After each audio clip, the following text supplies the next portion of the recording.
Mr. Armstrong was referred for an updated psychological evaluation to gather more information about his interpersonal functioning and understand his relationship patterns better.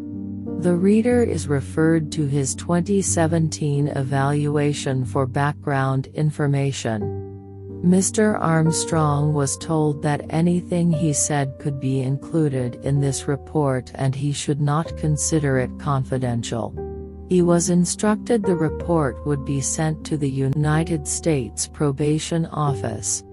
Mr. Armstrong was informed this meant he did not have to answer my questions, could stop at any time, or could consult with his lawyer before answering my questions. Beyond this, he was informed about the limits of confidentiality related to my being a mandated reporter. Mr. Armstrong said he understood this and wished to continue.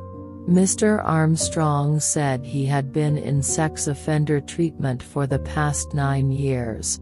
He noted he, quote, shouldn't be there, because he completed the book 5 years ago. He said he was still in treatment, quote, because of the internet. He explained that he was manipulated and tricked by women on the internet and then it was posted. He went on that he would talk with women online and they would upset him by cheating on him. Mr. Armstrong added that he would, quote, get drunk and call them sluts. He would think to himself, quote, why would you make me fall in love with you and treat me like this? Why? Mr. Armstrong reported he had, quote, learned a lot in sex offender treatment. He learned he was, quote, a good person who messed up. In the future he, quote, just needs to say no. He thinks he needs to, quote, not believe the first story people tell him. He explained that he did not know why he had offended because he, quote, decided to go at the last minute. He explained that his therapist wants him to have in-person relationships rather than ones online. He indicated this was hard because his sex offense history was well documented on the internet. Mr. Armstrong blames his lack of in-person relationships on his relationship with Paula.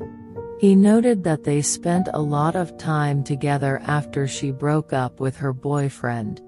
For about 6 months they socialized. They did not discuss a romantic relationship, nor did they have sexual contact. Mr. Armstrong believed they were going to date because she was, quote, giving him signs. His, quote, heart was broken when she began dating someone else. Since then he has had 2 girlfriends. One relationship lasted 3 weeks and the other 1 week. He texts and talks to several women who are in other states. He reports he is waiting for them to come visit him and demonstrate their affection for him by following through with what they say they will do. Mr. Armstrong reports he has, quote, forgiven his family members for abusing him. He noted that he, quote, lost trust because of the abuse and believes his family members should have noticed the abuse. However, now it is, quote, behind him. Mr. Armstrong also said he grew up in a small town and that is why he is so trusting of women who record and then post the recordings on the internet. On April 19, 2019, Mr. Armstrong failed a question about whether he had used alcohol in the past year. During the post-polygraph test, Mr. Armstrong acknowledged drinking beer with his friend Tony and Tony's wife. On July 19, 2019, Mr. Armstrong informed the polygrapher that in addition to drinking beer at Tony's, he had also drunk alcohol at Alton's, a friend, and at home. He said he was, quote, getting drunk about once per week, on the weekends, over the past 16 months up until 2 weeks ago. He acknowledged drinking alcohol after the April 19 failed polygraph. Mr. Armstrong failed the polygraph questions about his drinking.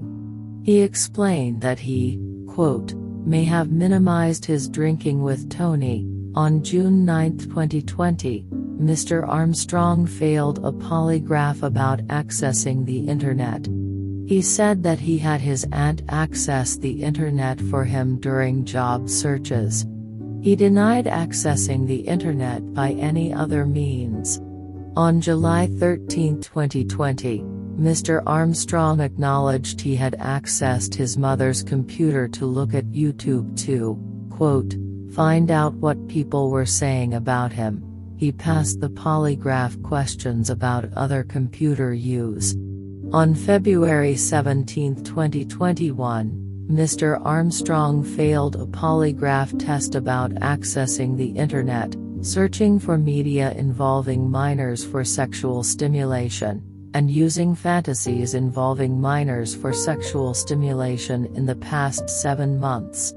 During the post-test interview, Mr. Armstrong acknowledged fantasizing about 10 to 14-year-old girls during masturbation. In May 2021, Mr. Armstrong failed a polygraph test about looking at images of minors for sexual stimulation and looking at the bare sexual organs of a person under the age of 18. Mr. Armstrong identified 5 people he had dated in high school and said he fantasized about them.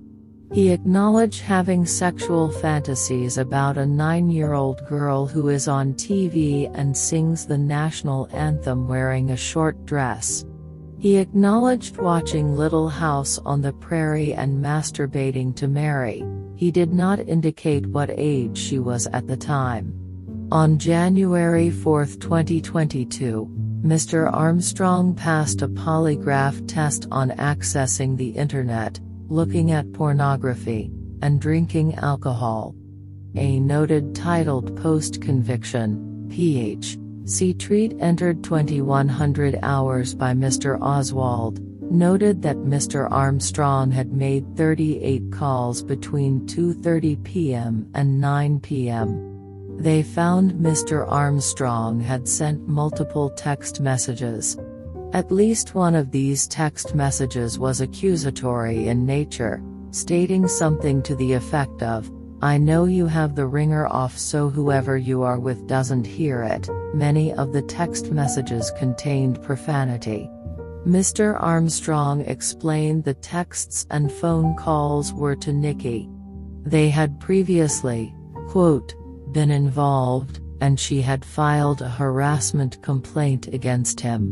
Mr. Armstrong explained they were dating, they had not yet kissed or been sexual, and Mr. Armstrong did not provide a definitive answer if she knew they were dating.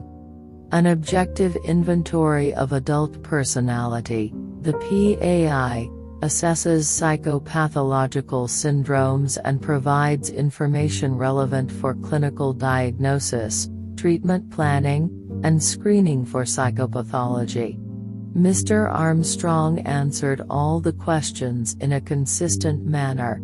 He responded in a reasonably forthright manner and did not attempt to present an unrealistic or inaccurate impression that was either more negative or more positive than the clinical picture would warrant.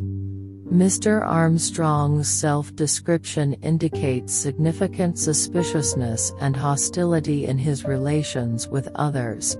He is likely to be a hypervigilant individual who often questions and mistrusts the motives of those around him. He is extremely sensitive in his interactions with others and is quick to feel that he is being treated unequally, and he tends to hold grudges against others, even if the perceived affront is unintentional. Consistent with the constellation of hypervigilance and suspiciousness, he is probably seen as quite hostile. Working relationships with others are likely to be strained, despite any efforts by others to demonstrate support and assistance. Certain elements of his self-description suggest that others are likely to see him as being withdrawn, aloof, and somewhat unconventional. As part of his more general problems in close relationships, he may have difficulty trusting a treatment professional. Mr. Armstrong indicates he occasionally experiences, or may experience to a mild degree, maladaptive behavior patterns aimed at controlling anxiety. His traumatic past continues to distress him and produce recurrent episodes of anxiety. According to his self-report, Mr. Armstrong describes no significant problems in the following areas: antisocial behavior, problems with empathy, unhappiness, and depression, unusually elevated mood or heightened activity, marked anxiety, difficulties with health or physical functioning. He reported no significant problems with alcohol or drug abuse or dependence. The self-concept of Mr. Armstrong appears to involve a generally positive self-evaluation. He is generally a confident, resilient, and optimistic person, although his self-esteem may inwardly be troubled by more self-doubt and misgivings about his adequacy than is readily apparent to others. Reactive changes in self-esteem may be accompanied by uncertainty about goals, values, and important life decisions. Mr. Armstrong's interpersonal style seems best characterized as one of autonomy and balance. With both interpersonal scales falling in the average range, his assertiveness, friendliness, and concern for others is typical of normal adults. The Saucy 4 is a psychological questionnaire designed to screen individuals for substance use disorders. This instrument is used by many diverse types of organizations, including substance use treatment centers, criminal justice programs, behavioral health organizations, social service programs, and private practitioners. The overall accuracy of the Saucy 4 in distinguishing respondents with mild, moderate, or severe substance use disorders from those diagnosed as not having a substance use disorder is 92%. Using the decision-making rules, Mr. Armstrong has a high probability of having a substance use disorder. The look assessment is a visual time reaction measure of sexual interest. It uses an individual as their own baseline and helps identify which genders and age groups of people the person is most sexually attracted to. The groups assessed include senior females and males, plus 70, mature adult males and females, 40s-50s, adult males and females, 20s-30s, juvenile females and males, 12 to 17, post-puberty, pre-juvenile males and females, 6 to 11, pre-puberty, small child females and males, 2 to 5, and infant females and males. Mr. Armstrong rated himself as most attracted to adult, 20s-30s, females and then mature, 40s-50s, females. The objective measures of sexual attraction suggest he is most attracted to mature females and to adult and senior females. His sexual interest should be considered normal. Mr. Armstrong was referred for this evaluation to get an understanding of his relationships and why he continues to be taken advantage of. Mr. Armstrong reports he does not have a history of ever having had a long-term, intimate relationship with an adult. He believes much of this is related to his friend choosing to date someone else. It seems more probable that it is related to difficulty with relationships in general. One of the factors that complicates understanding the underlying dynamics of Mr. Armstrong's relationships is that he is not a reliable reporter, so it becomes difficult to know whether he believes what he is saying is true when it's not, or whether he is aware he is providing inaccurate information. Mr. Armstrong's failed polygraphs suggest he has a pattern of withholding relevant information when asked about it. Mr. Armstrong described himself as being taken advantage of by women on the internet who post their conversations with him. He said he was, quote, too trusting, and that's why they took advantage of him. When confronted with accusations that he would get drunk and yell at the women, he again portrayed himself as the victim, noting that they had, quote, made him fall in love with them, and then cheated on him. His calling them, quote, sluts, and yelling at them suggests a much more combative, if not abusive, relationship than he suggests. It is unknown whether the other women believe they are in romantic relationships with Mr. Armstrong where sexual fidelity would be expected. It may be more helpful to conceptualize the relationships as mutually abusive, rather than as him being taken advantage of by people who have manipulated him. In treatment, this would include looking at the ways he was abusive and controlling. It will be important for him to shift his mindset from one where he is the victim, to one of him making choices that likely hurt others. It will also be helpful for him to think about the needs he is meeting through having these relationships. Throughout the interview, Mr. Armstrong spoke about his sex offender treatment as if he were still engaged in it. He said he was still in treatment because his provider wanted him to have a relationship. This contrasts with information provided at the referral, when it was reported he had been discharged from the program for saying he wanted to hurt sex offenders. Beyond this, it does not appear Mr. Armstrong has gained knowledge from the sex offense-specific treatment process. He was unable to identify what he had learned or what sort of changes he had made. While it would be understandable if he could not articulate all the tools and interventions he has been exposed to, he was unable to identify any. This is particularly concerning given his admissions of using thoughts of young adolescents and pre-adolescents for sexual satisfaction during masturbation as recently as last year. Particularly given the nature of his offense, this is very concerning.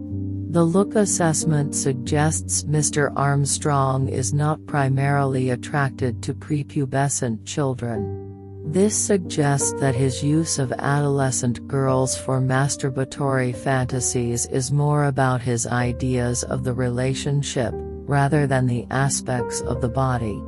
It would be helpful to explore why he chose those people to think about while masturbating and what he found arousing about them. That may open the discussion to his ideas about relationships. It may be possible to use his relationship pattern with those in group, with his probation officer, and with treatment providers to begin to explore his problems with relationships. Instances of disingenuousness, deception, or attempts to keep emotional distance can be explored and understood. Developing an understanding of why he chooses women who are unavailable will be important. He states that his presence on the internet keeps him from being able to find romantic partners. This idea should be challenged, especially if there are others whose sex offenses were publicized and who have been able to meet dating partners. He should be encouraged to look beyond his victim stance, and explore how that allows him to not take responsibility. For this to be a successful strategy, he will need to have a positive relationship with his providers and believe they are trying to help him, rather than simply tell him what to do. A strong therapeutic alliance will be critical.